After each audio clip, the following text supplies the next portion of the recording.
Right, let me tell you something. What I'm about to share with you today is absolutely explosive. And I know you've heard me say that before, but this time, and she's ready to blow the lid of Meghan Markle's carefully constructed fairy tale. After hotel invoices from Paris were posted online, a new tempest broke up, provoking intense discussion and unrelenting conjecture. What started off as a silent document release swiftly turned into a social media frenzy, analysis panels and headlines. According to sources, the disclosures struck hard, leaving Meghan clearly disturbed as the number of inquiries she receives grows every hour. Critics demand clarification, supporters call for moderation, and the story changes in real time. What do these papers really show? And why has tonight's global attention increased due to their abrupt appearance? The evening of the royal identity was stolen. It began as a whispered secret, amid the wind of Paris, the kind that, before anybody can stop it, sneaks through marble hallways and arrives directly on the internet. A lady entered the Plaza Atune on December 20th, 2025, carrying the comfort of a person who never has to wait in line. She was dressed in a chic winter Dior customization. Her demeanor was almost regal, her stance serene. In a few minutes, it was a separate building. Security became more stringent, employees saw, and the front desk abruptly treated her like a head of state. When she made her front row appearance at Dior's ultra-private winter, the 2025 private exhibition had already sent social media into a frenzy. The images were unsteady. The angles weren't correct. The lenses were smudged by the rain, but it made little difference.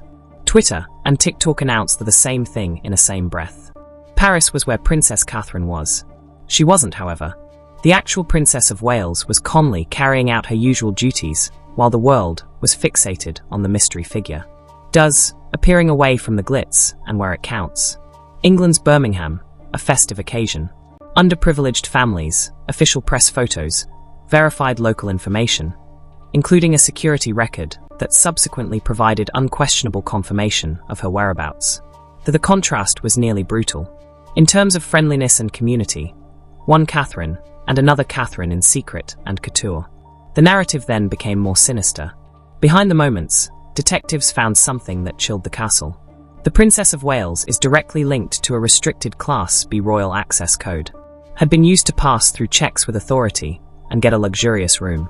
Neither did Dior's internal guest list. The name Catherine was on it. Windsor, Elizabeth. Not a fan edit or a moniker, just a name put in the right spot never been. Staff allegedly froze inside the event as the lady took off her sunglasses. At first impression, she looked like Catherine, composed and elegant, yet the details didn't correspond. The makeup seemed more substantial. It felt like rehearsed posing. The camera too much awareness appeared purposeful, as if someone were acting out a part rather than experiencing it. Then came rumors that no one was listening to, wanted to say aloud. A sighting of a private airplane at California's New York Airport December 18th. A landing the next day in Paris. And posted post by a stylist, marked within the Dior headquarters, then erased as if it never happened. Even insiders in the luxury industry started to imply that this was not a miscommunication. It was a move. Buckingham Palace was no longer just observing by December 23rd. The strain had apparently shoved King Charles III, after climbing so high, in the direction of a royal travel credentials internal examination. Prince William is enraged but regulated and required information prior to fire. Furthermore, Catherine carried silently, steadily, and unflinchingly while Paris grappled with the query everyone was afraid. If someone was so comfortable wearing her identity, what else might be taken after that? In the palace, Catherine was the victim of a covert treachery, but she didn't lose her cool. But what really made her shudder? Was it the mimicry or the willingness of the world to accept it? An appropriation of a regal image that rocked the palace. However, the actual damage wasn't loud or spectacular behind the palace walls. It was individual. According to reports, one assistant told a BBC reporter that Catherine wasn't heartbroken because someone attempted to copy her, but also because everyone appeared willing to accept it. That one detail turned a peculiar fashion moment into something far more sinister. An identity theft wearing shot directly into the center of the most dependable face in the kingdom. And the palace had already shifted while the populace was still debating pictures and perspectives. A review conducted internally was quietly sparked on December 23rd, as a serious incident rather than a publicity stunt. Security issue. For this was more than a ticket to a play in Paris. It was about someone who seemed to use royal-style guidelines with terrifying precision, including stance, lighting, and the Catherine is renowned for her meticulously cultivated calm dignity. Next, the internet did its usual thing. A now-deleted Reddit post from December 24th, a social media thread that was written like a warning and titled like a confession, went viral.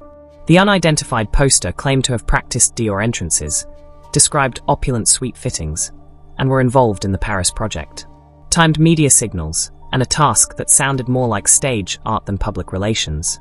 Their remarks struck like gasoline and a match. They weren't instructed to advertise a product. They were instructed to create an aura of aristocracy.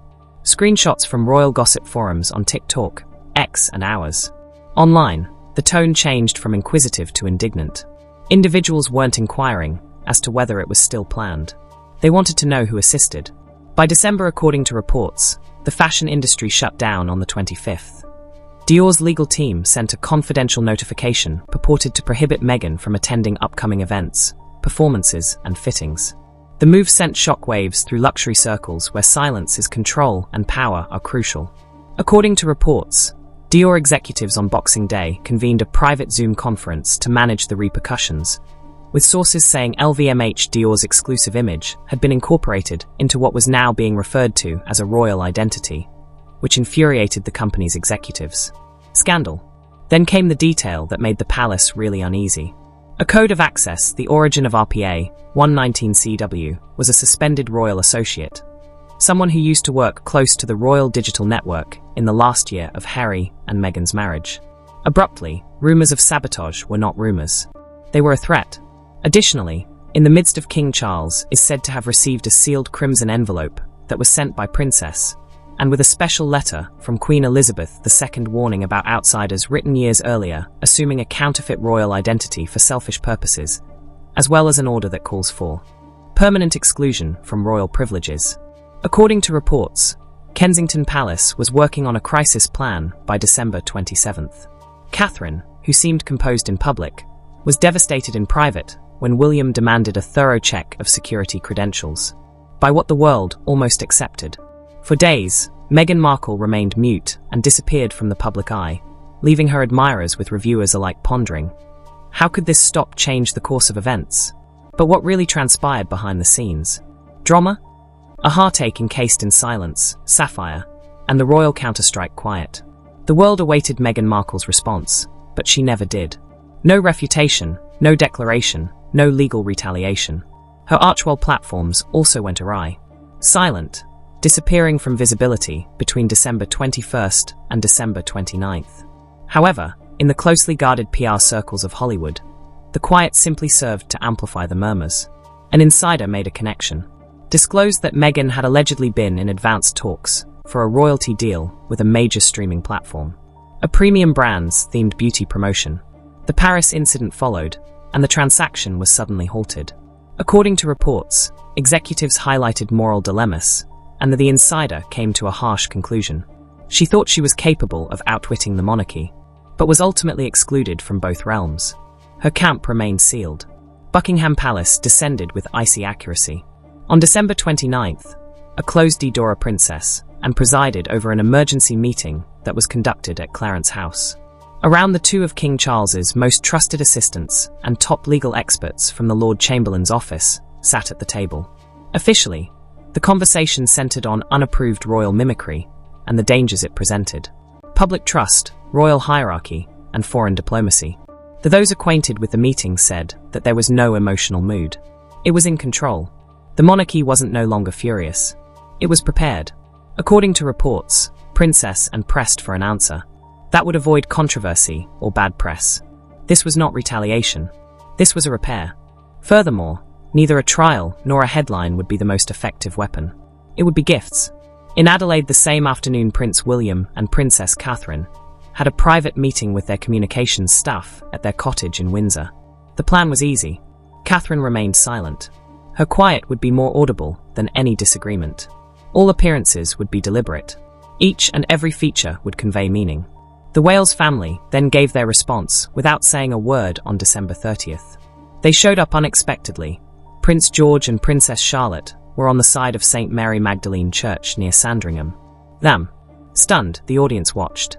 Catherine wore a sapphire and moved forward. Sarah Burton's blue coat for Alexander McQueen is an obvious, upscale homage to the iconic Parisian appearance that was definitely authentic. Queen Elizabeth II's diamond thistle brooch was resting under her collar.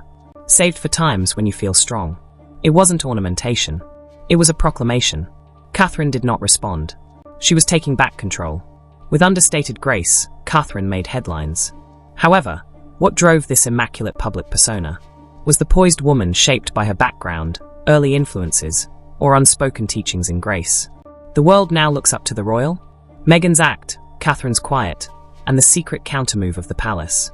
A reminder that real royalty may be seen without shouting. When Catherine walked out with the type of understated beauty that immediately captured every attention, she demonstrated that once again. Headlines around Europe. The message was quickly deciphered by fashion editors. The Daily Telegraph celebrated her comeback, while French media presented it as a scathing critique of copied elegance and copying. No, to emphasize the point, a designer label was required. Catherine's serene demeanor turned into the loudest response from the palace, and the whole globe watched as if it were a live royal reset. However, while the public was preoccupied with cameras and costumes, a far more important event was taking on behind closed doors. In the heart of the consequently, a formal statement was prepared on December 28th and was prepared for immediate dissemination. It wasn't a light-hearted reply.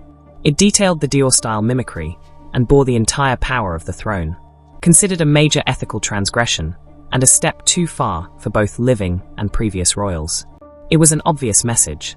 Just royal etiquette, image, or ceremonial identity may be represented by persons with sovereign power. Then just a few hours, King Charles intervened before the statement was scheduled to be released. His guidance was strategic and firm. No war in public. No hasty response. Let the circumstances crumble beneath the weight of itself. The discipline was honed into a weapon. Princess Anne, however, was determined not to take any chances. They had a contingency plan.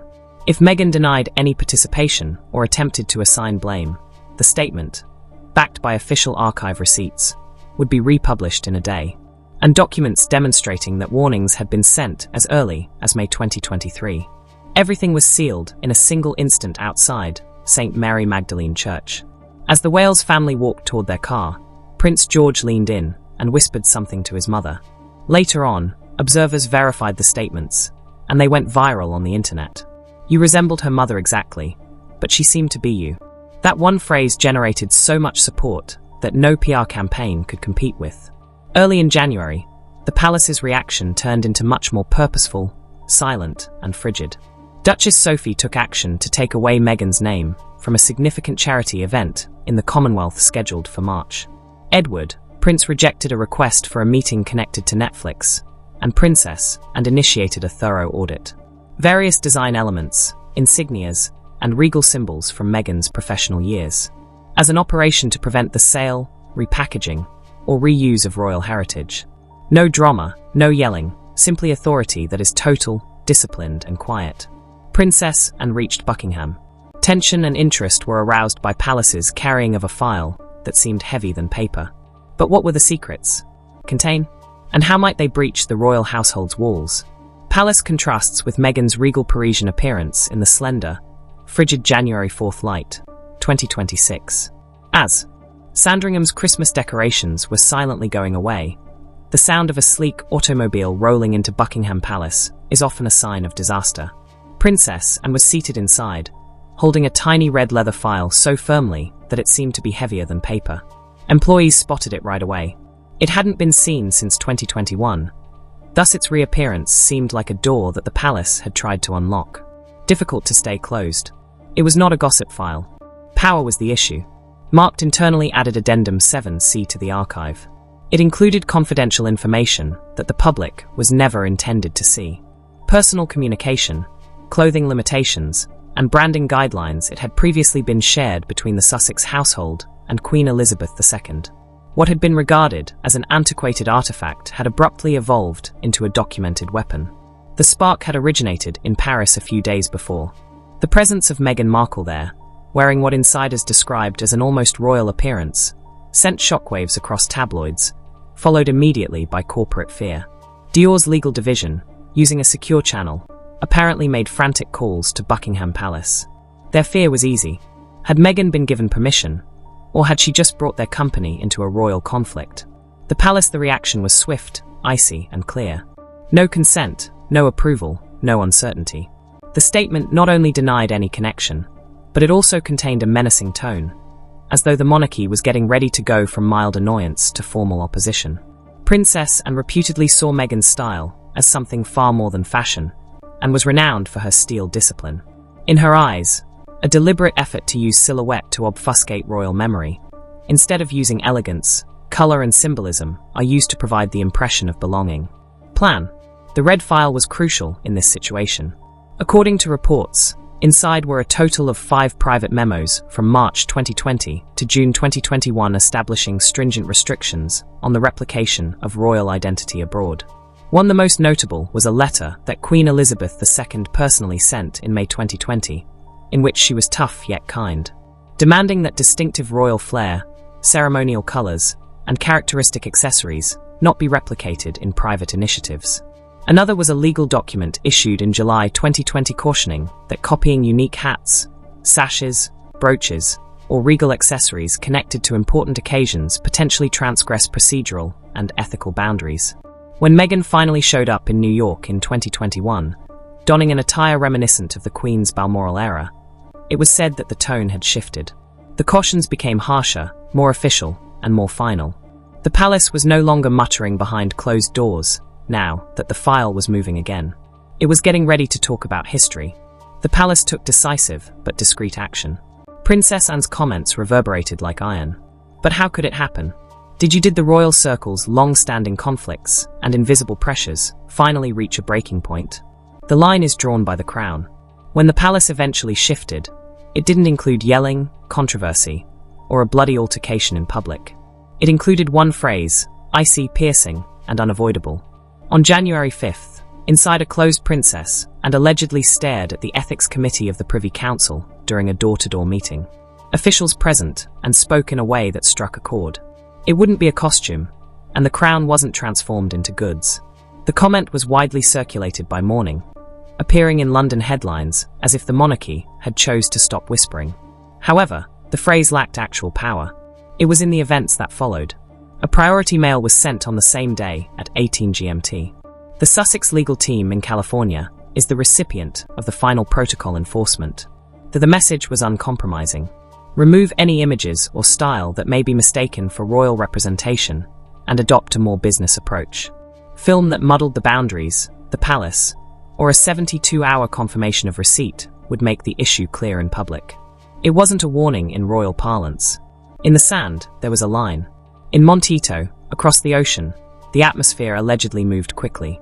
Silence as a tactic was no longer an option. It was silence to prevent harm. According to insiders, Meghan's team worked swiftly, cleaning advertising items related to her most recent lifestyle initiative. Partners abruptly stopped talking, consultants, stylists, and independent contractors, some of whom are still awaiting payment, started providing journalists with information as though the entire machine had begun to operate. Itself. The industry then responded. Dior subtly took her name off of a winter campaign strategy, providing no justification because none was required. Even in overnight, the tone shifted in Hollywood. Allies in the media, who once commended brave headlines, began to allude to a worldwide backlash against royal lookalike branding, and reinvention started to retreat. King Charles allegedly responded with something more eerie as the commotion increased in volume. Be calm. He reportedly informed a small group of Commonwealth ambassadors during a private reception at High Grove on January 6th that those who disregarded the discipline of the crown could not be granted its dignity. Those remarks also leaked within hours. Final, regulated, and measured. As the day came to a conclusion, a discreet notice was submitted to the Royal Affairs Division of the Home Office and the Crown Records Office. It had a direct topic line: deactivation of style privileges and honorary titles. Inside the castle, Princess, and according to reports, Princess Catherine was in charge of a systematic operation that audited title usage and documented visual imitation. and upholding a moral legacy provision that was written years ago. It wasn't retaliation. It was the monarchy taking back authority over who it was and refusing to give it up. At 10 a.m., the palace released its statement. Exact and well-made. However, the royal world was rocked. But how did this come to be? Were they concealed? Secrets or tensions that inevitably led to such a declaration? A line was drawn in stone beside the palace that day. At precisely 10 a.m., January 7th, London time, Palace Press Office issued a statement that was so well crafted that it seemed more like a verdict than news. Each and every syllable was clear, polished, and covered by the law. It struck harder, but it wasn't spectacular. More scandalous for a royal in years. Beneath the regal rhetoric, the message was straightforward. The chapter in Sussex was being permanently closed in the United Kingdom. It was a thunderclap of a choice. The publicly using the titles of the Duke and Duchess of Sussex was prohibited, and the shift extended much further than most people anticipated. Harry and Meghan weren't the only ones affected. It arrived at dragging Archie and Lilith away from the official royal persona that the world had believed was still in place, and into the next generation. Theirs. The palace presented it as dignity and clarity, but the true significance was evident. No longer was the monarchy begging. It was challenging. And what caused it the speed at which the world adapted was even more terrifying. By the same evening, major platforms started updating their official lists. Names were changed, the descriptions were updated. Like a well-planned sweep, a silent digital reset took place. Additionally, around midnight, the new reality had taken hold. Even royal archives, which are notoriously sluggish, shown in the Sussex records that this was not transient, not sentimental, and not changeable. Meghan's camp swiftly replied with a declaration full of pride and empowerment. However, the assurance was short-lived. Inside minutes, certain public branding elements started to vanish, seemingly in compliance with the law. Behind the scenes, warnings had come in. Silence replaced the defiance, and that quiet also permeated the corporate sector. According to reports, media initiatives stopped. Relationships in fashion became abruptly wary. In high society, affiliation turned into anything each person weighed twice. It was a terrible contrast in California far away. According to Montecito residents, Harry was saw later that day strolling by himself close to Butterfly Beach while wearing an ordinary outfit. Guy attempting to blend in. No royal presence, no entourage, simply as the organization he previously served changed his position in history. A figure gliding silently in the light past. It was colder back in London. At a private meeting with senior Commonwealth officials, and aides said that Prince William's remarks had the acerbic edge of a future monarch. Exile was not the boundary being drawn. It had a structure. Additionally, structure this time would prevail. Surprisingly, Queen Camilla was allegedly overheard complimenting Princess Catherine for her composure and self-control throughout the storm. A sudden display of solidarity that suggested the palace it was closing ranks, barely getting by. The crown seemed unified and unflinching, bringing the drama in Sussex to a close with King Charles's choice. However, what caused this extraordinary quiet? Did the people know that there was more going on behind the headlines? Catherine emerges as the Sussex brand fails. The loudness had worn the crown down, and it ceased responding at last. The House of Windsor seemed to be unified for the first time in many years. Controversy, but in the context of cool control. On January 7th, King Charles made the statement, which officially revoked the Sussex family's royal style, was devoid of passion. It was the last one. The British while American media subtly altered their tone, tabloids hailed it as a royal reset, characterizing what once seemed to be nothing more than a messy disagreement, rather than a dazzling uprising. And in the midst of that tempest stood Catherine was quiet, unwavering, and unshakable. She made no effort to defend herself. She didn't assault someone. She just appeared. She has a full schedule of actual job, going to clinics for mental health. William, and I have seen that a large number of youth are having difficulty adjusting to the effects of domestic abuse, bullying, divorce, family dissolution, and more. Speaking at a session for women in leadership, and providing consolation to children receiving hospice care at Kensington Hall. Just presence, no spectacle, no tiaras. As she said, legacy is earned every day, not inherited. The room exploded. Wasn't spectacular, but it made a message that the monarchy had been waiting years to make. On the other side of the world, in the contrast, was harsh in California. According to reports, The entrances within Archwell began softly, with a senior philanthropy lead, a media strategist, and board members removing themselves as if they saw the impending financial consequences by January 10th, when a major US store abruptly cancelled a well-known Christmas collaboration associated with Meghan's new home brand. According to a leaked document, that there was now a lawsuit danger associated with any product that suggested royal ties. Overnight, royal branding had become poisonous, and even Spotify, still stung by past scandals, made it evidently there were no Sussex projects underway. Then, on January 11th, Harry went live for 15 minutes on Instagram under the name Family Truth.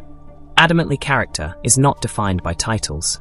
Although the program received a lot of attention, only must be removed and marked. However, by dawn, Kensington received a single message from the palace. The Crown defends the populace and doesn't react to dangers. Suddenly, the fairy tale ended without exploding. William and Catherine's support increased. However, the reason for this upsurge was not well known. What caused such intense devotion? How did common people adopt a Catherine principle? When the monarchy ultimately made the decision, supported it swelled like a national tsunami that no royal press office could ever stop, and William and Catherine didn't simply rise. Manufacturing. The atmosphere in Britain changed from scandal to allegiance, from rumours to something more profound, stability. Within a few days, over 120,000 a digital petition was signed by citizens and sent to Parliament, urging future education to include a Catherine principle, a study of duty that doesn't want praise, calm courage, and grace under duress. Supporters showed up outside Buckingham Palace without yelling. They carefully positioned white flowers under a statue of Queen Elizabeth II. Newspapers did the same, tying handwritten messages that expressed gratitude to William and Catherine for maintaining the line's cleanliness. Big headlines that portray Catherine as Windsor's steadfast flame, whereas Edward and Sophie were abruptly hailed as the silent monarchs who now bore the burden of the throne with cool composure. King's pivotal moment occurred on the evening of January 12th. The Privy Council and the Foreign and Commonwealth Office received a historic note from Charles III that wasn't presented as retaliation, was presented as restoration, and all financing and styling procedures were removed forever from the Sussex line. Later, a palace source characterized it as the day Charles really became king when he finally drew the line, not at his coronation. On January 13th, 2026, the next day, the door seemed to be closed. No royal, no second chances. No title rebirth negotiation, but the most powerful picture didn't originate in London. Rather, it came from two worlds travelling in opposing ways. Meghan Markle in Montecito was seen getting into a black SUV while holding a binder. But no Harry at her side. No kids in sight, just quiet, and the piercing snap of cameras. In Sandringham the same day, Catherine and George stood under a winter sky. Louis and Charlotte next to a Queen Elizabeth II memorial tree. As she pressed her naked fingers on the bark, a gentle snowfall occurred. The picture, whatever came after, didn't seem haughty. Rather, it appeared definitive. The monarchy spoke via recollection rather than shouting. Titles were no longer instruments. There was just one subdued queen in waiting. They were revered once again. What do you think of those hotel expenses from Paris that were leaked? Really reveal Meghan's breaking point? And why is this situation being made worse by Harry's alleged response? Please remember to like and subscribe, and we would love to hear your opinions.